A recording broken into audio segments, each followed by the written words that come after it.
এরকম এক শ্রেণীর লোক আছে ক্ষমতা ছাড়া কিছু বোঝে না, ক্ষমতা দখল করার নাম দিন কায়েম মনে করেন। এক শ্রেণীর লোক আছেন তারা বলেন যে আমরা আগে দিনটা কায়েম করে নিই, পরে তাওহীদ এগুলি পরে বসবো, আকীদা ও ঈমান এগুলি পরের হিসাব, আগে দিনটা কায়েম করি। তো দিন কায়েম করার এই লোকগুলার উদাহরণ হলো এমন যে 50 তলা একটা বিল্ডিং মাটিতে শুয়ায়ে বানাইছে, এবার লোকজনকে ডেকে বলছে সবাই ধরো রে ধরো, খাড়া করে দিয়ে তারপরে ভিত্তি গেড়ে দেব।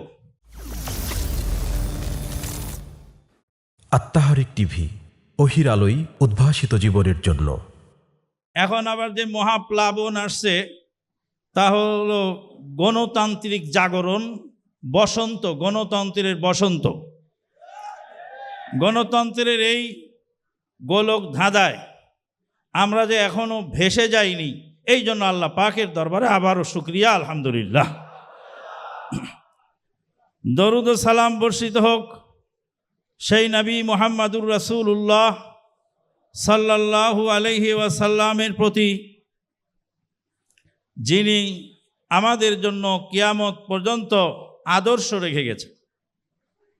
সম্মানিত উপস্থিতি, দিন প্রতিষ্ঠা, দিন কায়েম মানে হলো তাওহীদ প্রতিষ্ঠা করা। দিন কায়েম মানে, দিন প্রতিষ্ঠা মানে রাষ্ট্র প্রতিষ্ঠা করা নয়। রাষ্ট্র যদি প্রতিষ্ঠা হয়ে যায় তাওহীদের পাশাপাশি আলহামদুলিল্লাহ, কিন্তু রাষ্ট্রকেই টার্গেট বানানো ঠিক নয়। এক ফকিরকে জিজ্ঞেস করা হলো এক আর একে কত, তো বলছে এক আর একে 2 রুটি। বলে এক আর একে 2 রুটি হবে কেন, 2 বলো। বলছে না, আমার ক্ষুধা লেগেছে, রুটি ছাড়া আমি আর কিছু বুঝি না। এরকম এক শ্রেণীর লোক আছে ক্ষমতা ছাড়া কিছু বোঝে না, ক্ষমতা দখল করার নাম দিন কায়েম মনে করেন। অথচ অসংখ্য নবী এবং রাসূলদেরকে তার উম্মতেরা হত্যা করেছিল। দিন কায়েম তো দূর কি বাত, তারা নিজেরাই দুনিয়া থেকে উম্মতের হাতে নিহত হয়েছিলেন। তারা কি ব্যর্থ নবী? নাউজুবিল্লাহ মিন যালিক। কাজেই দিন কায়েম মানে হলো তাওহীদ প্রতিষ্ঠা করা। দিন প্রতিষ্ঠার পদ্ধতি অবশ্যই নবী সাল্লাল্লাহু আলাইহি সাল্লামের রেখে যাওয়া পদ্ধতিতেই হতে হবে। নাপাক পানি দিয়ে 50,000 বার উজু করলে যেমন উজু হয় না, জাহেলি কুফুরি তন্ত্র মন্ত্র দিয়ে ইসলাম কায়েম করার চেষ্টা করা সুদূর পরাহত ব্যাপার। এক শ্রেণীর লোক আছেন তারা বলেন যে আমরা আগে দিনটা কায়েম করে নিই, পরে তাওহীদ এগুলি পরে বসবো, আকীদা ও ঈমান এগুলি পরের হিসাব, আগে দিনটা কায়েম করি। তো দিন কায়েম করার এই লোকগুলার উদাহরণ হলো এমন যে 50 তলা একটা বিল্ডিং মাটিতে শুয়ায়ে বানাইছে, এবার লোকজনকে ডেকে বলছে সবাই ধরো রে ধরো, খাড়া করে দিয়ে তারপরে ভিত্তি গেড়ে দেব। মাটিতে শুয়ায়ে যদি 50 তলা বিল্ডিং বানানো যায়, ভিত্তি যদি আগে না দেওয়া যায়, সয়েল টেস্ট যদি আগে না করা যায়, পাইলিং যদি আগে না করা যায়, সব বিল্ডিং কি টেকে? তাহলে মাটিতে বিল্ডিং বানায় ভিত্তি পরে দেওয়ার মতো বোকা লোক যারা, তারাই বলে আগে দিন কায়েম করো, তারপরে তাওহীদ ঠিক হবে।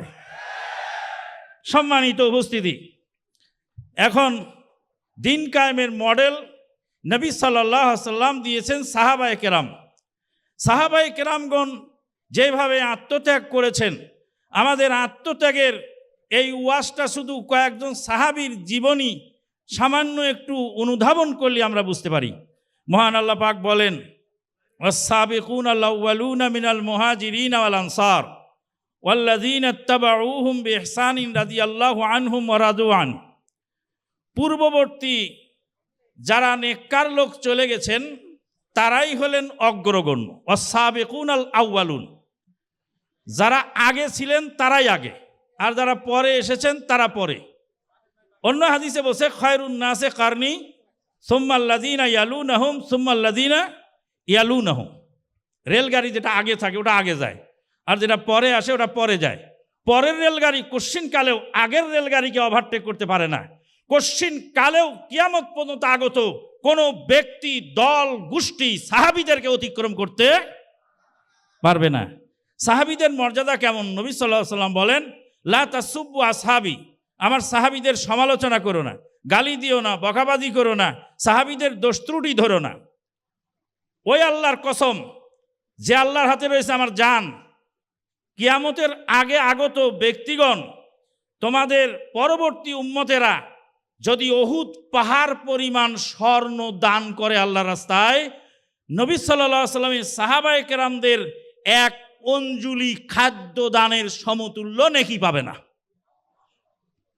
সাহাবায়ে কেরামগণ এক অঞ্জলি খেজুর দান করে, এক অঞ্জলি জবগম দান করে যে নেকি কামাই করেছেন, পরবর্তী উম্মতের লোকেরা উহুদ পাহাড় পরিমাণ স্বর্ণ দান করলেও সমতুল্য হবে না।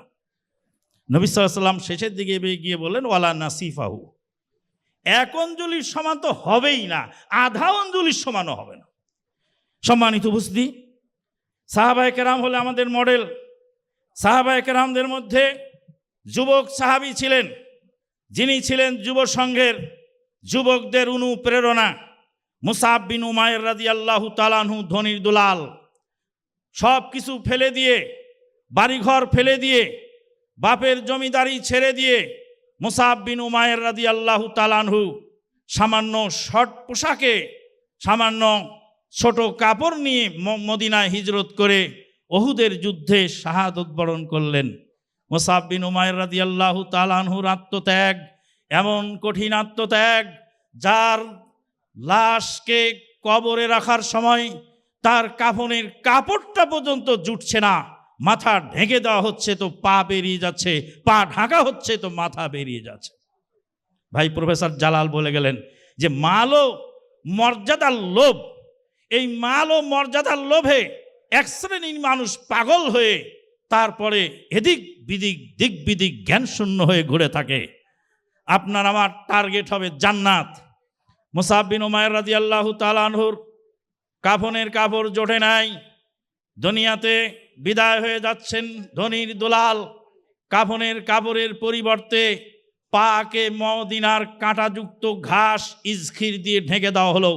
নবী সাল্লাল্লাহু আলাইহি সাল্লামের চোখ দিয়ে পানি বের হচ্ছিল, কোরআনের আয়াত পড়ছিলেন, আউযু বিল্লাহি মিনাশ শাইতানির রাজিম, মিনাল মুমিনিনা রিজালুন সাদাকু মা আহাদুল্লাহ ফামিনহুম মান কাযা নাহবাহু ওয়া মিনহুম মান ইয়ানতাযির ওয়া মা বাদদালু তাবদীলা।